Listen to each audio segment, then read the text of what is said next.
पूछा कि भगवान के अवतारों का कारण क्या है, क्यों भगवान अवतार लेते। कहा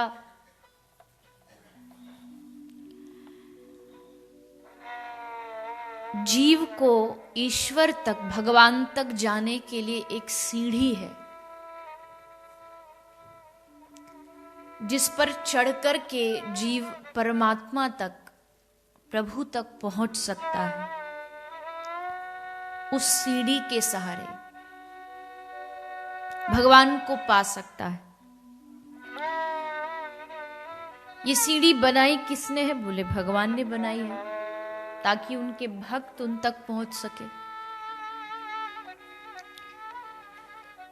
किंतु भक्त कहता है कि प्रभु सीढ़ी बहुत ऊंची है और अगर मैं गिर गया तो, बीच रास्ते में से ही गिर गया तो, क्योंकि ऐसे बहुत सारे उदाहरण आए हैं जब व्यक्ति भक्ति के शिखर पर, ज्ञान के शिखर पर पहुंचने ही वाला होता है, पर माया उसे वहां से गिरा देती है।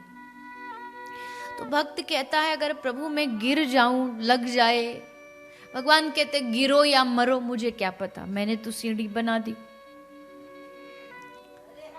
तो भक्त ने पूछा प्रभु एक बात बताइए, वो सीढ़ी क्या ऊपर चढ़ने के ही काम आती है या उतरने के भी काम आती है?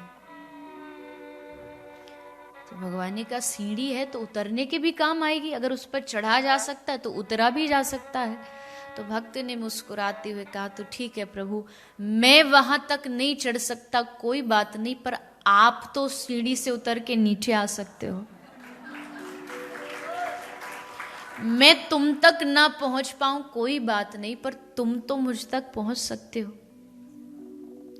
इसलिए हम जब आते हैं दुनिया में तो कहते हैं जन्म हुआ है, और भगवान जब आते हैं तो कहते अवतार हुआ है, क्योंकि हमको जबरन भेजा गया है। जैसे कोई व्यक्ति कुएं में गिर गया है, कहते ये आदमी कुएं में गिरा है, पर उसी को बचाने के लिए अगर कोई दूसरा आदमी सीढ़ी या रस्सी से नीचे जाए तो कहते ये कुएं में उतरा है, ये गिरा नहीं है, ये कुएं में उतरा है दूसरे को बचाने के लिए। तो हम जगत जीव भी संसार में गिरे हैं, हम जैसों को बचाने के लिए श्री ठाकुर जी अवतार लेकर के आते हैं।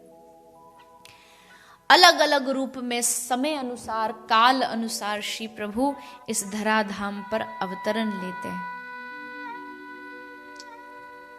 तो आइए ज्यादा समय व्यर्थ ना करते हुए, मैंने कल ही कहा था कि हमारी ट्रेन थोड़ी स्लो मोशन में चल रही है।